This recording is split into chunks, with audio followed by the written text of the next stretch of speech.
Welcome to the Social Propertypreneur Podcast. And here is your host, social media queen, property investor, and entrepreneur, Laura Muse. Welcome everybody to the Social Propertypreneurs Podcast. Today we're going to be talking all things raising finance through social media, my absolute favourite subject. So why would you want to raise funds through social media for your business? Maybe you have no money to get started. Maybe you have limited time. So if you're in the property business, this will be very quite specific around property investment. So maybe you've got limited time. So you have the cash, but you are time poor and want to start building a property empire. This would be a great way to do that. Maybe you have limited funds. So maybe that you have a lot of time, a lot of experience in property investing, but don't have the funds to start doing that. Or maybe you're in a similar situation to me and my husband, where our funds were tied up in other projects. So waiting for remortgages to come through, developments to complete, and the money had got tied up, but you still had some amazing opportunities coming in.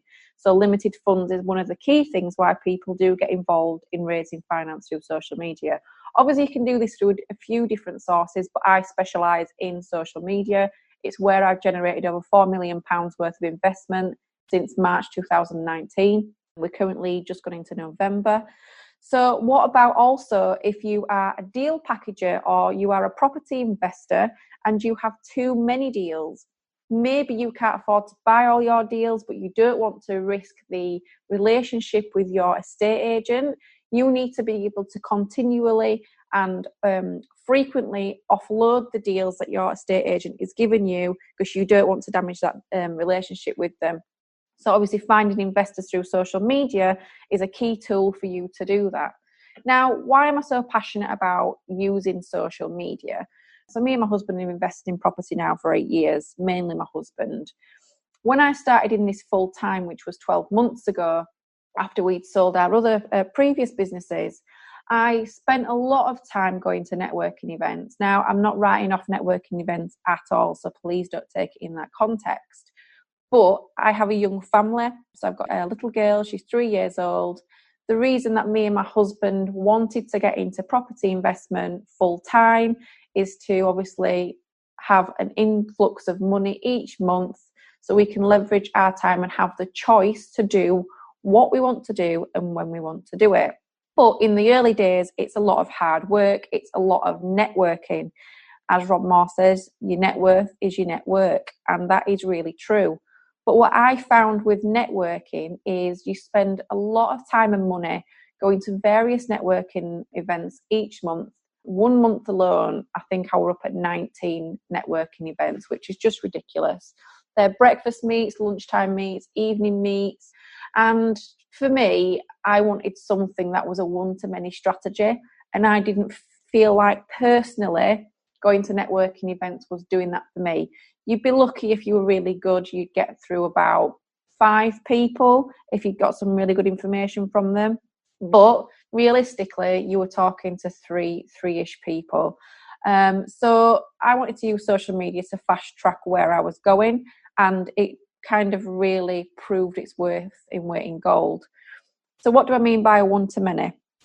So you may go to a networking event and, like I've just said, speak to 3, 5, 7 people if you're really good at networking. But with social media, you can put one post out and it can reach hundreds, if not thousands of people in one hit.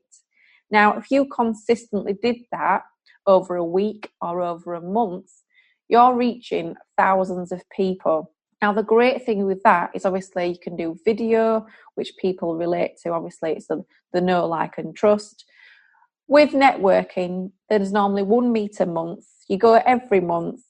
You know, you could have 9 touch points within a week with somebody through social media. It's going to take you at least 4, 5, 6 months to get to that point. You know, and that's if you are meeting these people in between the networking events, i.e. phone calls, emails, video. Maybe you've arranged to meet them one-on-one. It takes a long time to build them relationships. But what I love about social media is it does fast track that, because people see you being consistent. They can see that you're knowledgeable and then people relate to you, and that's why you build the know, like and trust quicker through social media. Now, the social media platforms out there, there's quite a lot. Now, I don't want to get bogged down and overwhelm people with that today, but if you're not using social media to engage with your potential target market, this is a really big reason why. So Hootsuite, one of the biggest social media sharing platforms, pulls off reports during the year of kind of active users on the social media platforms. And the figures I'm going to quote to you here are the active users of the top social media platforms from July 2019. Now, Facebook has got 2,375 million active users on that platform alone. YouTube has got 2,000 million active users. Now, both of them are massive video platforms, and that's the real key thing about building up the know, like and trust, and that's through video. So today I'm going to take you through a 4-step system that I've devised, which has helped me and my students raise money through social media quickly, effectively. And if I can do this, you can do this too. So the 4-step system is called the Muse system. Yes, that is my surname, but it is kind of really on point with what you need to be thinking about when you're going out on social media and you're wanting to market, obviously, you and your business. So the first one is the M. This all stands for marketing yourself and your brand. How do you want to be perceived on social media? What makes you different to the other people that are doing the same business as you? And what is your unique selling point? Why should people invest with you? Are you trustworthy? Have you got experience in your field? Can you give people social proof of the things that you are doing? Now, this is key, absolute key, social proof. Not enough people give social proof. Have you got live testimonials of the people that you've worked with? This is key to building up know, like, and trust. What pain points can you eradicate from somebody's life, for example? How can you change somebody's life for the benefits of your business? So if someone is short on time, what services can you offer that person for them to start investing in property, or maybe sell them another product or service? Marketing you and your brand, know, like, and trust. For me, what know, like, and trust means is you have to be visible, you have to be authentic, and you have to be consistent. The great thing I like about social media is when you're consistent, your true personality comes out. If you're being honest and authentic, and that's what people buy into. People buy into people these days, and especially if you're looking to raise finance. It's not all about the brand, it's the person they're investing in. That's the person that they want to know, and that's the person that you need to get across on social media. But the only way you can do this is by being visible, being authentic, being yourself, and also being consistent. The second part is the U, and this all stands for understanding your target audience. So I see many a time people just putting loads of content out there, loads of videos, loads of posts, but when you actually look at it, you don't really know who they're potentially targeting, or do you even know who you're targeting that to? So I'll be honest, when I first started on social media, I just put as much content out there as possible. I did a video every day for 30 days. And I didn't really have a plan of the person I was trying to connect with. But since doing that, it took me 7 weeks to raise £600,000 by using this avatar that I'm going to share with you now. So grab a pen. You really need to be thinking about 4 key areas of the person that you're looking to market yourself to. Now, I've got it on a piece of paper with 4 boxes. In one box, I've got the actual person. Are they male or female? What is the age range that they're in? What's their marital status? Now, that is important because if you're looking for properties, for example, you could potentially target a certain marital status. If they have children, what age and how many? And also the education level of that person. The second box is all about work lifestyle. So how many hours does that person work per week? So this is going to obviously highlight if they're time poor or if they're not. Occupation, the job title, the annual income, and the savings they have in the bank. So if you have someone, for example, who works 80 hours plus a week and has savings in the bank of X, that potentially could be your target market for whatever business you are in. On the flip side of that, if you're looking to collaborate with someone, potentially you could say they only work 14 hours a week and their annual income is X, their job title is X. So they could be working in marketing, for example. But they're basically the key bits of information that I use when I'm doing my Facebook targeted marketing ad campaigns. Challenges and pain points that person has. Write these down. What challenges are they facing? And what's their pain point? Is it that they don't have time? Is it that they do have money and no time? Is it that they want to get into property investment but don't have any money? Is it that they have had a bad experience? They're a disgruntled landlord and they need advice of how potentially their properties could be managed better, or maybe they're going to get hit with Section 24, where obviously they're going to have to be paying the full VAT on their properties, whereas they didn't have to before. Is that a potential opportunity for you to go in with them and potentially do something like serviced accommodation so they can maintain their property, for example? Lifestyle and goals. This is the fourth box. Are they a homeowner? What hobbies do they have? What car do they drive? And what do they enjoy doing?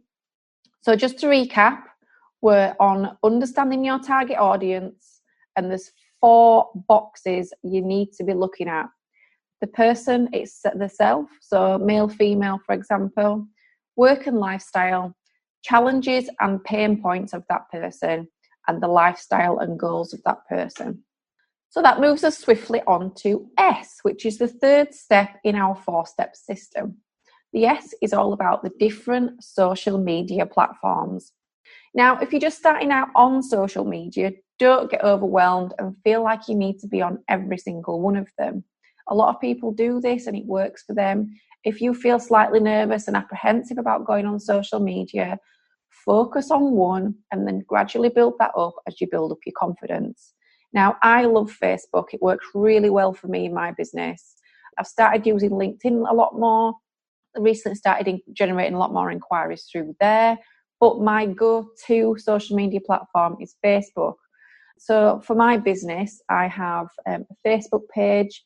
For my personal, I have a branded Laura Muse page. I also have an I2 property page for our business. On LinkedIn, I have a personal profile, I have a business profile, and on Instagram, I only use it as myself. We've got a business Twitter profile, but we don't tend to use that as often as we used to do. So I kind of touched on it earlier. So Hootsuite do a lot of market research into this as they're one of the biggest platforms to post social media from. So basically, we should all be on Facebook. Facebook is the biggest platform out there. Like I've currently said to you, it's got 2,375 million active users. Now that's going to be a chunk of your target audience. LinkedIn, depending on what your business is, your personality, LinkedIn's also a great option. But LinkedIn has 310 million compared to the thousands that we're talking on Facebook. YouTube, so we have a YouTube channel for our business. YouTube's really important. We all need to be, when we're doing our videos onto Facebook, LinkedIn, Instagram, we need to be saving all these. We need to be uploading them all onto YouTube. We need to be SEOing. So if you don't know anything about SEOing, basically it's your keywords. You need to be putting all these into your videos so you're ranked higher when people are searching. So for example, with my videos on Facebook, LinkedIn, Instagram, YouTube, on my website, they're all SEO'd in the same way. And what that means is that they're congruent, and when people are searching for property investment in Sheffield, that is highly likely to appear. So choosing your social media platform, what I would do if you're completely new to this is I would write down exactly what your business is. You need to identify your target market, and then from doing that, I would decide on which social media platforms to concentrate most of my time. But Facebook has to be one of them. Definitely has to be one of them in this day and age. Facebook is massive in the world of social media, and YouTube. They're my two go-to. And like I say, we also use Instagram, Twitter occasionally, and LinkedIn is a focus of ours that we're also pushing at the moment. Maybe you're in the fitness world, or you are into cakes, that type of thing. Pinterest is a fantastic platform for visuals, as well as Instagram. And people also use Snapchat. We don't particularly use Snapchat that much in our business, but some people do, depending on your demographic. So potentially you may have a younger demographic of person you're trying to target. So Pinterest and Snapchat could potentially be the platforms for you. But like I say, you really need to sit down, focus on how you want to market you and your business, identify your target market, and then from there we can come up with the conclusion of which social media platforms you need to be investing your time in. E is all about engaging content. So the fourth step in the system is E, which is engaging content. Now you can do this in a variety of different ways, but one thing I will say to you is there is no one fix for all. Everyone is different. Whatever post I put on you may not engage with your target audience, and things that you put on which work really well for yourself also may not engage with my target audience. So it really is about you, your personality, and the content and value you can add to somebody. So if you're in the property world, for example, I do a lot of social proof videos. These are really important for any business, social proof of what you're doing. So projects that you're currently working on, have worked on in the past, the before and afters, the figures, they're really key things for social proof. Going out there, talking to people about what you're doing. So tell everybody what you do. This applies to any industry. Tell everybody what you do, because somebody might know someone who wants to obviously work with you, and your services are of benefit to them. Other things we do, so we do things that have worked well, things that haven't worked so well. So giving really honest updates on things that haven't worked well, for me personally, gets great engagement. Because, the thing with social media is it likes to portray, we all like to portray the perfect life. In reality, this is not the case, and it is in business. We don't have a perfect business plan. It's not all going to go the way we want it to. It's hard. It's not easy. Some days you feel like, well, everyone's got this perfect business, and why are I succeeding like them? Well, they're not being honest. Let's be honest. Having your own business and being a business owner is difficult. It has peaks and troughs. And the great thing about the community that I'm involved with is when we have the troughs, that we all pull together and see each other through that. So maybe you could set up your own community in the business that you're in. So Facebook groups are a great way of doing that, to connect with your customers as well. So Facebook groups is something we've started doing. We've also set up WhatsApp groups for people so we can engage with our direct market. So these are great marketing tools that you can use for your customers and your potential clients. What other things that work? So engaging content. Video is king. Absolutely, video is king. But the great thing with a video is you can chop it down into 15 other bits of content. Now, you can do this yourself. You can outsource this on Upwork or Fiverr or People Per Hour, and they will just chop and change it into 15 bits of content. So you can do snippets, full videos, text, images. You can upload it onto different social media platforms. So obviously Instagram's a lot shorter than Facebook. If you can do video, master video, and be confident with video, and the one thing I would say relating to my previous episode with Gary Das, none of us start off confident on social media videos, but the only way you get confident is by doing this stuff. If I can do it, you can do it too. What I like to do for my content, so if you're struggling for bits of content, you're thinking of ideas, I carry around a little notebook with me.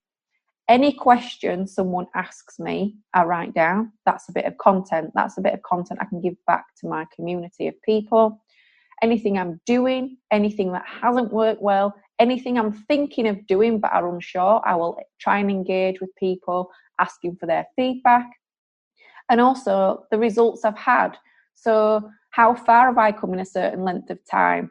Because just remember, there are people out there that you feel like they're light years in front of you, but in reality, I might be more relatable than, say, for example, someone who's got a multi-billion pound business, because I'm only a few steps in front of somebody else. And that's important. If you're thinking you've got no value to give, just think there's always somebody newer in your niche and your industry than you. So, good engagement, documenting your journey, diarising what you're doing. Why should people invest with you in your business, your success and failures? And my last thing on that one is always be honest. So I hope that's been helpful for you. My name's Laura Muse, and this is the Social Propertypreneurs podcast, and I will see you all next time.